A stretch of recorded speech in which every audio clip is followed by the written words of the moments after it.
you get settled in for the OTAs in the off season or in the off season program for the Jacksonville Jaguars, how's that going for you? One, how's your health? We know you had the surgery on your non-throwing shoulder, and how's that coming along? Because it sounds like you've been able to do some things there for Jacksonville during the OTAs.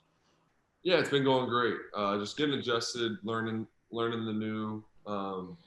First of all, learning the new system, but more than that, I think just learning my new daily routine and getting to know my teammates and coaches and all that has been great to get to know everybody. But yeah, I'm doing most of the things in practice, still being a little bit cautious with a few exchanges or whatever that may be. Yeah. But, really doing most things. It's not holding me back too much. So I've been able to get a lot of good reps with the guys, which has been good for me. And, you can learn something in a meeting, but then to go and do it on the field is totally different. So for me to get those reps, it's been very valuable. Yeah.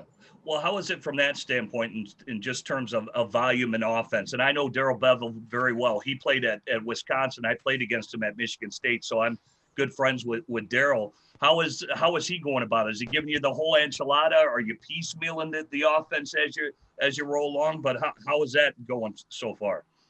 It's going great. Yeah, I've kind of learned it piece by piece. Start with formations and or start with personnel and formations, and then go to motions and different adjustments, and then you start going into concepts, and you go from the simple ones to the more complex ones. So I feel like we're in a really good spot, and they're giving us some installs for a day that'll have a lot of plays on them, but they're not giving us too much to where we can't play, but enough to where we're being pushed and to learn it. So I think we're in a really good spot with all the guys, because everyone's learning a new system, even the guys that have been there, because it's a new staff. So we're all in the same boat. We're all figuring it out, and I think we're making some big steps right now in these OTAs.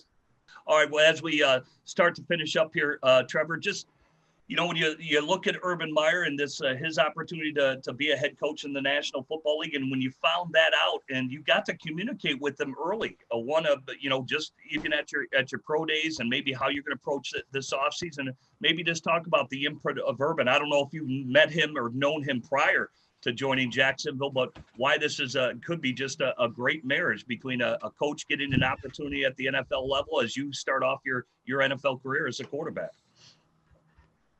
Yeah, I can only speak to what the situation I'm in, and I don't know the other NFL coaches, but I know for me and for this team, he's been great.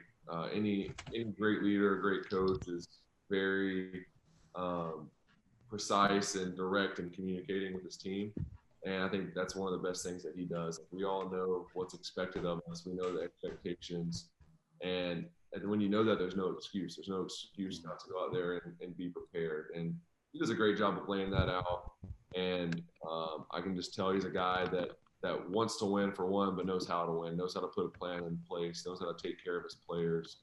So I think just that's my first impression, and talking to a bunch of other guys from the team, we're all getting that same sense.